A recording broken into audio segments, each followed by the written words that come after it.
ampalaya na may itlog. Sarap niya. Garlic, bawang, at ampalaya ang ating lulutuin. Ganito lang ang gawin para hindi mapait ang ampalaya. Lagyan ng coarse salt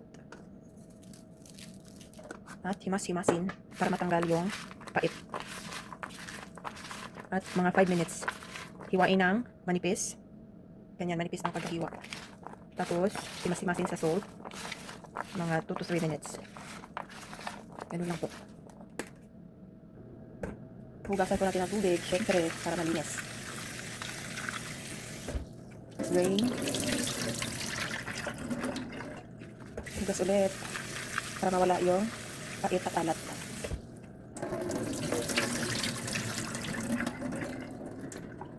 Ayan, malinis na siya. Lalagyan na tayo ng olive oil. Ayan. Mainit ang ating oil at ilalagay na natin ang ating bawang at sibuyas.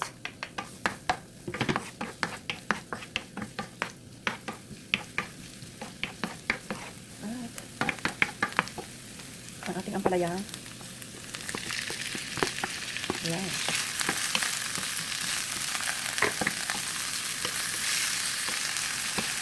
Ang sarap ng ating luto ngayon. Haluin lang ng mabuti.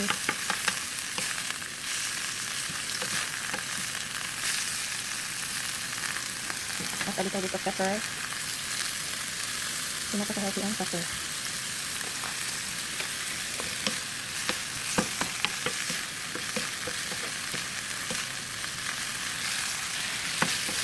Tatakpan lang natin.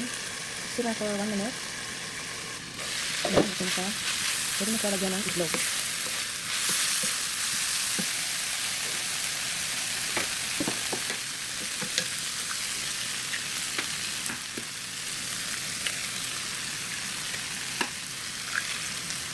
Ayan. At mix lang.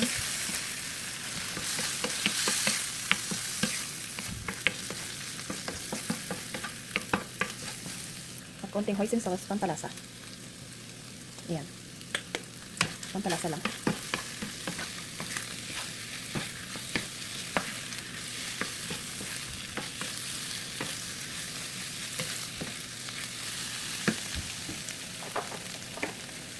At konting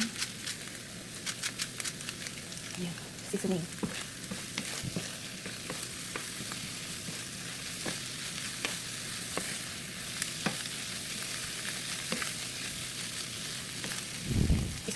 Isasahog ko pala ditong leftover barbecue na shrimp.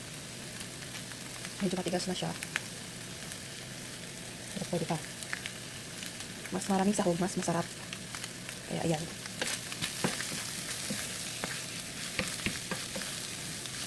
Pinaan ko ang apoy. Piluto na siya. Ayan. So yan, luto na ang ating